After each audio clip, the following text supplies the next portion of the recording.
ConnectWise event out there, and all good stuff. But yeah, it was a quick trip down here. You gotta love Texas and our highways. Um, there's a speed limit sign there that very clearly says 75 miles an hour. And if I don't get it up to about 83, I get run over. So I love it.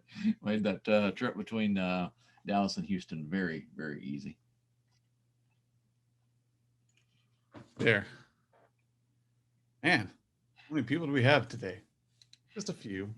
Sorry for being late, everybody. I had great intentions. You go to get to a meeting and you get distracted by like 3 phone calls. two of them were really important. So I am here now. I'm refocused. So how was the conference? It was a little disappointing. I have to sometimes I can be a bit of a negative Nancy kind of deal. So I know that and I can temper that. But there were very few attendees there. In fact, there was one point I'm kind of in the little vendor booth area. Everybody had their little booth set up, and I didn't do a hard count, but just a quick guesstimate. There were clearly well more, perhaps even double the number of vendors versus members there. So it was a lot of vendors are ready to get out, and perhaps some of the ConnectWise members are ready to get out, but not so much as the vendors. However, I did hear later that a couple of the more, I was at the in-between day between some of their peer group stuff, and the peer groups themselves were a little better attended. So the big takeaway is people are ready to get back out. They are apparently just as ready to get back home as well, though, because there was nobody hanging around for a day extra, or not many people. And that was a big comment, that people were surprised they got out. They got to Texas. Texas is a great place to come visit. Come see us, y'all.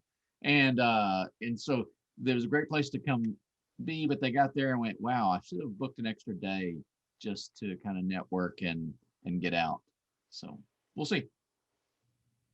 Yeah, I was kind of wondering if we should do a podcast on that. Like, have we witnessed the death of conferences?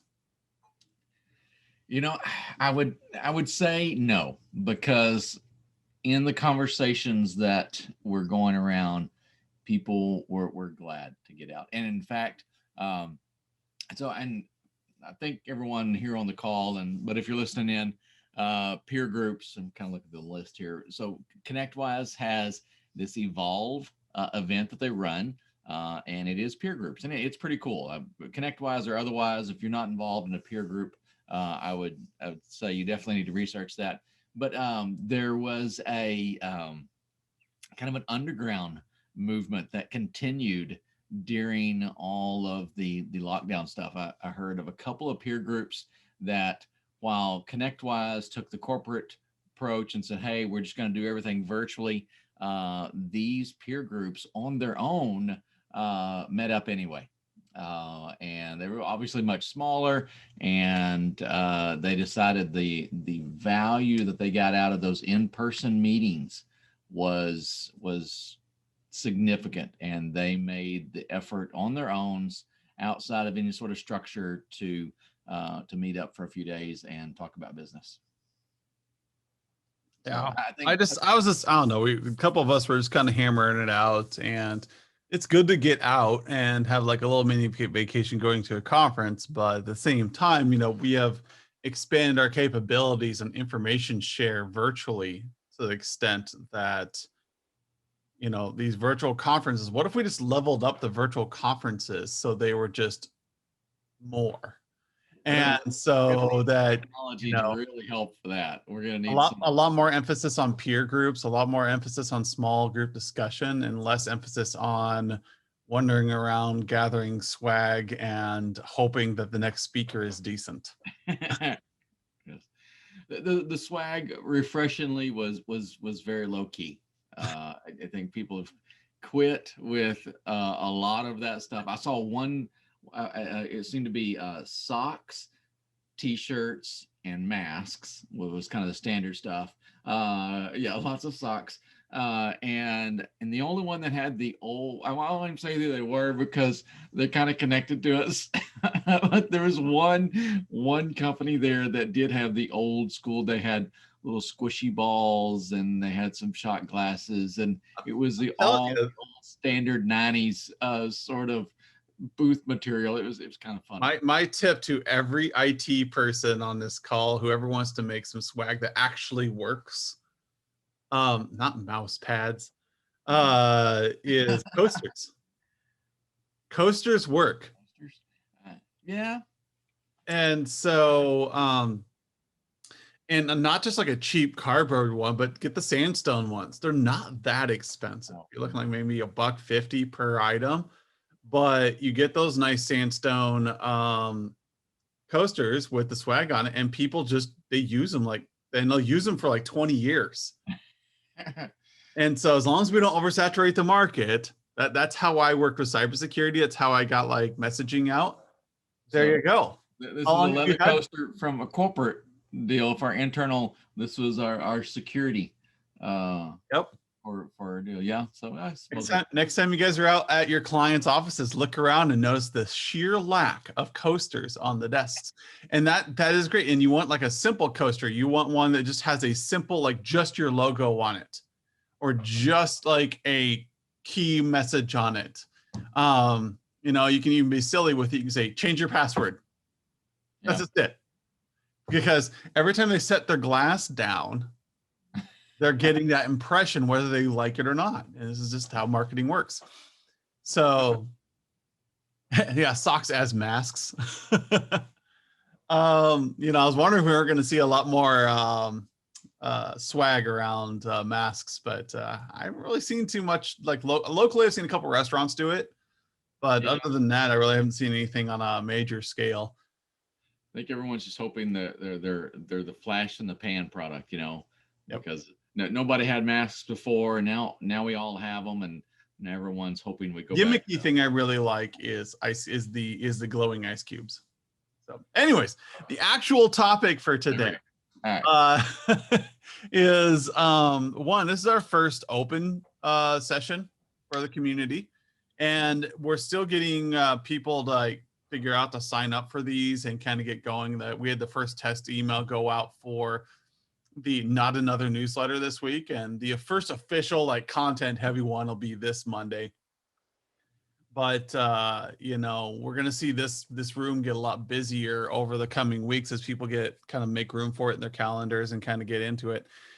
But the major topic for today is we are at this point in May where schools are starting to shut down. Now, so what you need to be doing is, if you didn't do it last month, you need to do it right now, is determine what can you do for your school customers this summer. Now, it's probably too late to design school. Yeah, Skip is too quiet. I've been playing with my levels for quite a bit. It's Zoom. Zoom tries to balance everybody who's on a call, and so if our audio isn't exactly in sync. But anyways, when it comes to schools, like they usually plan out about a year in advance, because some of them, especially private schools, have to work with grants, and so they'll apply for their grants in the fall and in the spring. So this summer, what you need to be asking your school clients or your education-based clients is, what is planned for this summer and why didn't we do more? And the schools usually will come back with, we don't have enough money. And that's okay. We didn't do things last summer because it was such a shit show. But this summer, we're kind of hitting a mainstream, which means next summer is when all the grants are really going to be pushing into education, long distance learning, e-learning, and stuff like that, especially with Starlink becoming mainstream right now. Is that low latency internet connection to rural areas in the United States, you're going to see a lot of schools wanting to get into e-learning. And so what we need to do right now is you need to be taking those architecture audits and those service audits and saying, here's what we can deliver to you schools over the summer. Because starting in June 1st, that's your project period for all schools. Every school does June to August. You have basically June and July, then you have August to bake things in. I've done a lot of work for schools. This is just the way it works. And it's nice because you get a full like 8 weeks of just quiet downtime to just really revamp things. There's no like 72-hour weekend or 48-hour weekend to shove things into to do a wireless upgrade. It's now, hey, we can install these new classrooms. We can install this new software. We can swap out laptops and PCs, and we have 8 weeks to do it. So you got a wide window for your project managers to use to line these up. But you do have to, with schools, plan these things out a year in advance, just so that they, and especially like if you do a big ask, say, hey, you know what, for $50,000, we could do all of this work for you. Schools are not a month-to-month business usually. They're a donor base, and people forget that. So with a school, if you throw out, hey, for $50,000, we can make you an e-learning suite or an e-learning classroom. You tell them this summer, and you kind of get it looked at, and then they know that during their donor asks and their pushes, they can look for $50,000. They can look for $100,000, depending on the size of the school. And those donors are not that hard to find. You just have to be able to sell them that you can get this installed during a summer project and that you can deliver on it and maintain it for them for a reasonable cost. That's how you get schools. That's how I made a ton of money off of schools, is the fact that schools need to know how to pitch this to their donors. And to focus on what it is you're going to be accomplishing. I mean, if you go in there and say, hey, we need a new wireless network, you know, that's going to be a harder sell than, hey, we're enabling you know, active learning in the library you know, atrium or something. And you know, really focus on what they're going to do with that as opposed to the infrastructure that's needed behind it. Well, and that's, if you have this PDF from us. If you don't, ask. But if you have this PDF, that's what what happened here was that they only had like 3 access points is one of the problems. And when I pitched it back to them, it wasn't that I pitched back to them they didn't have an adequate heat map and coverage. I pitched it back to them they needed reliable labs. They needed to be able to use Google Classroom. And in order to get those two, I had to increase their wireless mesh. So that is something that you need to keep in mind, is you're not pitching more wireless access points, you're pitching a service.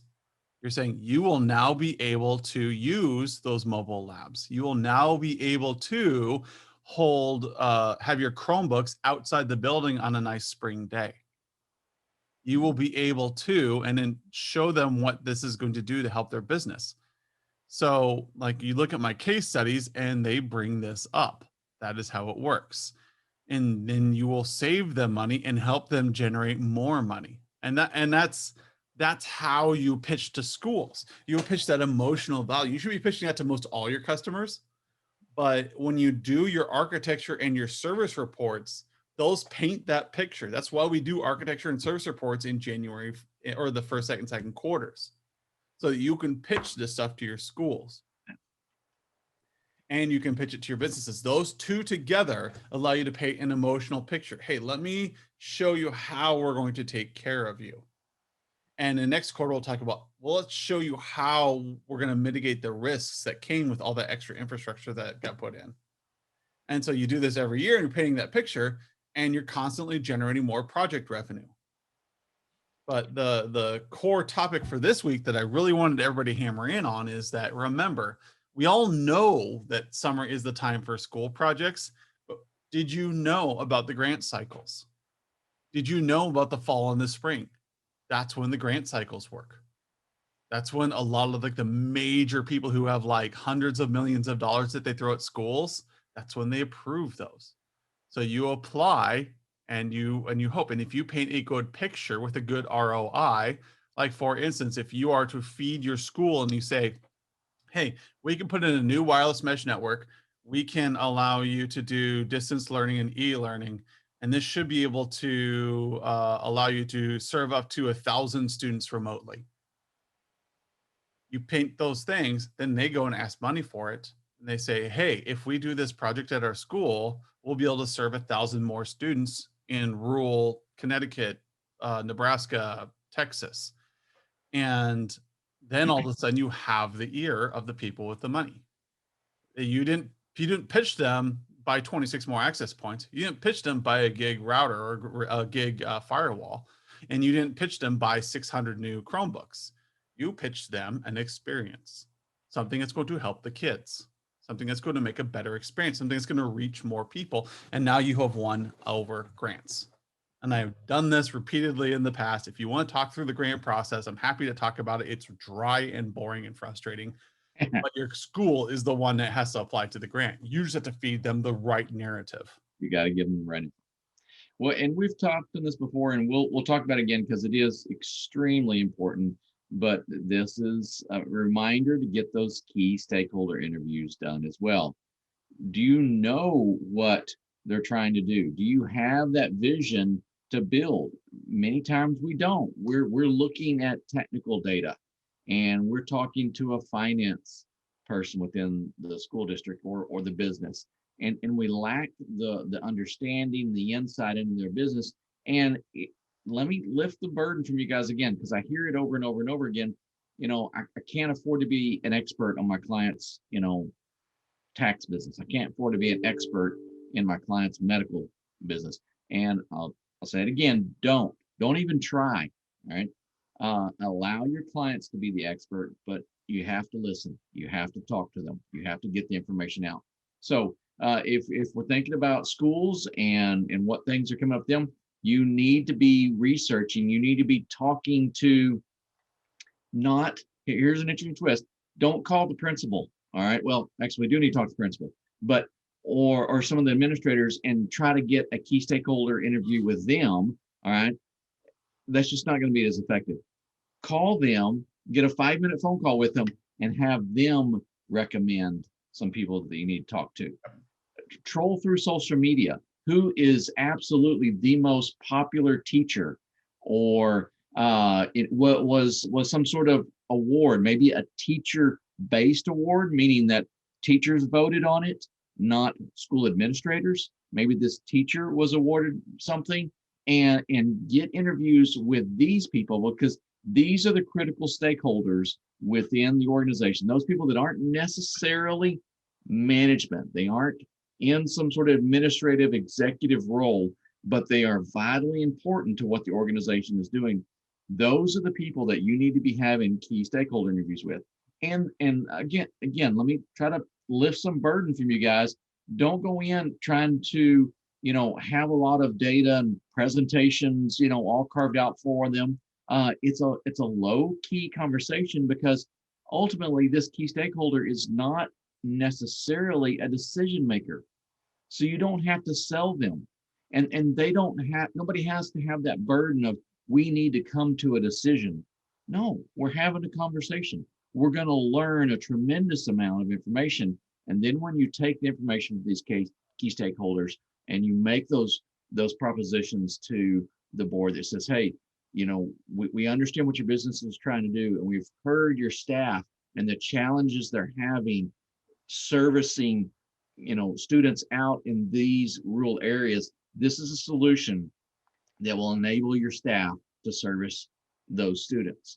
All right, we're not talking about the infrastructure. We're talking about servicing those students. So we're not going to know all the answers to this, but the good thing about it is our clients do. They know what their challenges are. They know the pain points. They don't always know the technical answers to it, but they can tell you the problems. And here is the great thing about IT, and a little takeaway. I won't go into the details, but there was if you're interested in it, it's go out to the website. It's giant.tv, and it's your 5 voices. It's kind of in the theme of personality categories, Myers-Briggs, that sort of deal. It's, a fresh take on that. But one of the takeaways from that was, again, it doesn't tell us anything that we don't already know, but people in IT are problem solvers. All right. So your clients have problems. We're problem solvers. Just listen to them, give you the problems, and you can come up with the solutions to them. Yep. And again, understand the industry of your client. So the school system clients have a different way of solving problems than your business. Business is cash flow based usually. Nonprofits and places like schools are grant based. Yes, they have cash flow from tax dollars and tax revenue or from private fees, but largely for projects and major things like this, think in terms of lump sums of cash. For instance, it is harder for a school to come up with $500 a month than it is for them to come up with $50,000. Just get into that mindset. A small private school of 200 kids, it is harder for them to come up with $500 a month than it is for them to come up with $50,000. And a lot of MSPs miss out on this opportunity because they have their dinner every year. If you find out when their dinner is, when their fundraiser is every year, feed that. Say, hey, you know what? If you can do your big ask, a lot of schools do one big ask every year, and it's usually around the $30,000 to $50,000 range. Do you want to be that big ask this year? Then come up with a project after talking to the teachers, after talking to maybe a couple students, talking to the principal, and come up with this idea of like, I could make their lives so much better because they don't understand why it's so frustrating every day. And I do. And they just need to have this, but they can't afford it. But if we can get a big donor to come in and buy this for them, done. Maybe even wrap in your service contract for 2 years with the ask. So, hey, for $50,000, I will install this equipment for you. I will then maintain it for the next 2 years. It's easy for them to come up with lump sums. That's how you pitch projects to schools. That's how you line projects up with schools. Is during the summer you're going to implement them, but you need to know how to ask a school so that they can afford it. And again, it's the big ask. One lump sum, not necessarily cash flow. So cash flow means they have to raise rates on their kids. A lump sum means it's going to go find some estate or somebody who's willing to donate $50,000. So, or they'll do a big like fundraiser for it at the end. It works. It does. I've used it myself for hundreds of thousands of dollars of projects a year.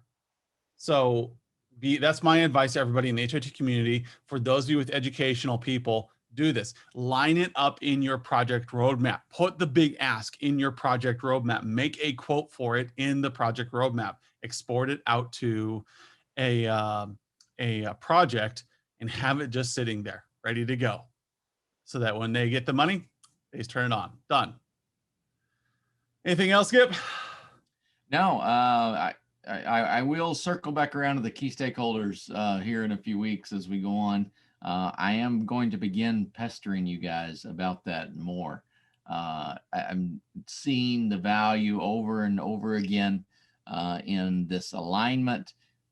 Again, some of this is a process that we're going through, right? We're learning about how we want to structure these engagements with our clients. We're learning about our clients, but one of the great values of the managed services platform tool in the last year, or I don't know that, I guess in the last year, they've really began seeing a lot of success with is renaming these projects. Okay, it sounds something so small is to just rename a project, but the empowerment from doing that creates a tremendous amount of business alignment. So what do you rename these projects to? You got to rename them to something that's business focused, something that means something to the client. How do you know what those are? You're going to have conversations with your client, and you're not necessarily going to get those conversations or the answers that you're looking for there in just your regular QBR. Right? You're going to need to branch out just a little bit. The introverts, the guy saying this, so believe me, I mean it. All right. Branch out, have those conversations. The good news is they're low cost. And when I say cost, I'm talking manpower. All right. And they're easy. They really are easy to do because they don't require you to put together a lot of data or have a lot of stuff queued up. Just ask a few business leading questions and listen to your clients. All right, with that, I'm going to let everybody go.